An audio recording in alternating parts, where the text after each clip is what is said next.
Then when yet again in the Sunday newspapers we've got reports of Wes Streeting briefing against Keir Starmer. Apparently there was this piece in the news statement saying that he was approached by Morgan McSweeney, asked if he was plotting. No, I'm not plotting, I'm planning, as any ambitious minister would. Then we've got talk of Andy Burnham wanting to come up with a dream ticket of him as Prime Minister, Ed Miliband as Chancellor. I mean, dream ticket, that might be some people's idea of a nightmare. So you're not a nest of singing birds, are you? You're a little nest of vipers, all vying. People are all vying to be Prime Minister because Keir Starmer's not doing very well and he's the least popular Prime Minister now in history.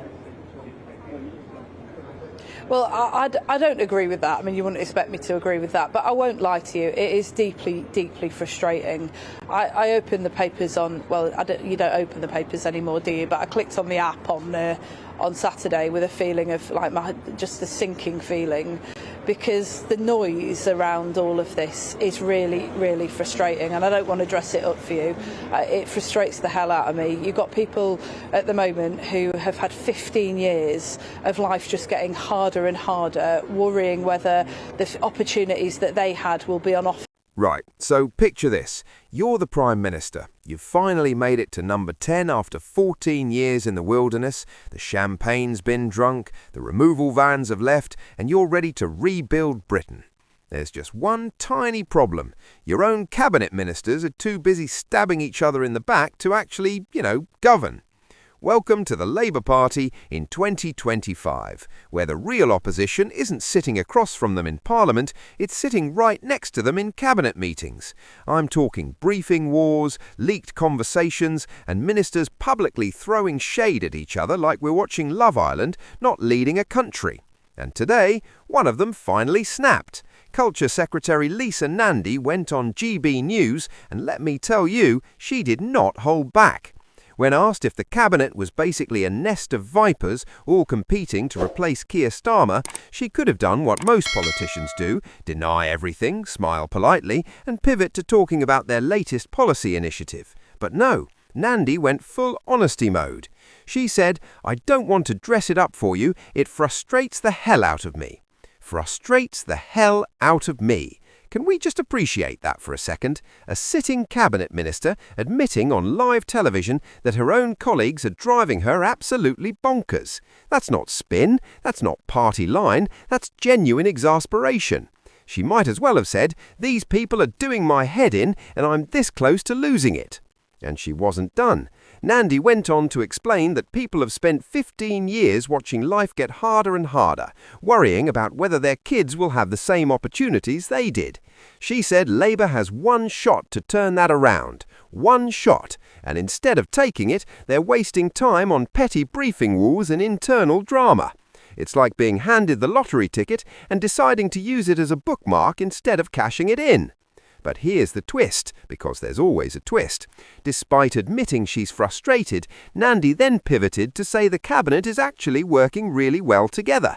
They're close, they've known each other for ages, and all that time in opposition brought them together. She even said, "We're of the singing birds." Singing birds, not vipers, birds. Cheerful little songbirds, all harmonising together in perfect unity. Right, so let me get this straight. The cabinet's full of singing birds, but also Lisa's frustrated as hell because people won't stop leaking and briefing against each other. Make it sense. It's like saying your house isn't on fire, it's just very, very warm and there's a lot of smoke. Now, let's talk about the elephant, or should I say the health secretary, in the room. Wes Streeting is many things: ambitious, media savvy, and absolutely not afraid to speak his mind. Which is great if you're a backbencher trying to make a name for yourself, but slightly problematic when you're supposed to be a team player in cabinet. Recently, when Labour performed its 13th U-turn, this time over mandatory digital IDs, Streeting couldn't help himself. He said, "This excuses culture does the centre-left no favours. If we tell the public that we can't make anything work, then why on earth would they vote to keep us in charge?" Mic drop.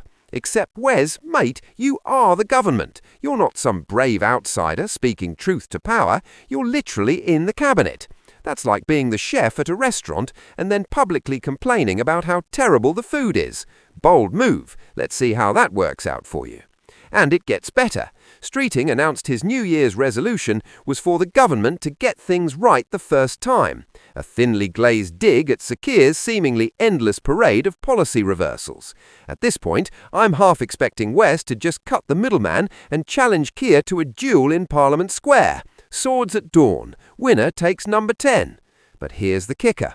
Despite all this drama, all the alleged disloyalty, all the calls for him to be sacked, Sir Keir hasn't done anything. No public telling off, no dramatic firing, nothing.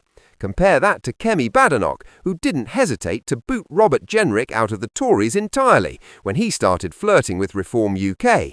She called it spring cleaning, and her shadow cabinet praised her as strong and decisive. Meanwhile, Keir's standing there with a mop and bucket, wondering why his house is still dirty. So, what does all this actually mean for Labour and British politics? Here's the thing. Internal party drama isn't new. Every government has it. Thatcher's cabinet plotted against her. Blair and Brown famously couldn't stand each other. Cameron's ministers leaked like a rusty bucket. But timing matters. And right now, the timing couldn't be worse.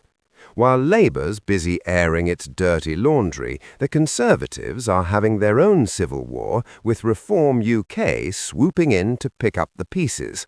Robert Jenrick's defection was supposed to be a disaster for the Tories, but Kemi Badenoch turned it into a PR win by acting swiftly and decisively. She looked like a leader who wouldn't tolerate disloyalty. Sir Keir Starmer, on the other hand, looks like he's trying to keep the peace at all costs, even if it means letting ministers publicly undermine him. And that's the real problem here. It's not about whether Wes Streeting is right or wrong. It's not even about whether the briefing wars are real or exaggerated. It's about perception. If your own Culture Secretary is going on television saying she's frustrated as hell, what message does that send to voters? That Labour's united and ready to govern, or that they're just as chaotic as everyone else? Lisa Nandy said most of what she reads in the papers bears no relation to what actually happens behind closed doors, not just what they say, but the tone. Fair enough, but in politics, perception is reality. If the public thinks your cabinet's at war with itself, it doesn't matter whether they're actually singing birds or plotting vipers. The damage is done.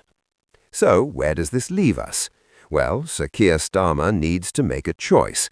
Either he brings the hammer down and makes it clear that public dissent won't be tolerated, or he accepts that his cabinet's going to keep doing whatever they want and hope it doesn't completely derail his government. Neither option is great, to be honest. If he sacks Streeting, he risks looking weak, like he can't handle strong personalities or differing opinions. Plus, Wes is popular with a lot of Labour members and voters. Firing him could backfire spectacularly. But if he doesn't do anything, he risks looking like a pushover, and the briefing wars will only get worse. It's a lose-lose situation, and frankly, I don't envy him. As for Lisa Nandy, she's probably regretting being so honest. Politicians aren't supposed to admit when things are frustrating. They're supposed to smile, spout some talking points about teamwork and delivering for hard-working families, and move on. But she told the truth, and now it's out there. And honestly, I respect it. At least someone in Westminster is being real with us. So, there you have it. Labour's cabinet is either a harmonious choir of singing birds or a chaotic mess held together by duct tape and denial, depending on who you ask. Wes Streeting is playing a dangerous game of how far can I push this before I get fired, and Sir Keir Starmer is desperately trying to keep everyone in line, while Kemi Badenoch makes him look indecisive by comparison. It's messy, it's entertaining, and it's absolutely not what Labour needs right now. But hey, at least it keeps us all entertained, right? Thanks so much for watching, everyone. I'll see you in the next one.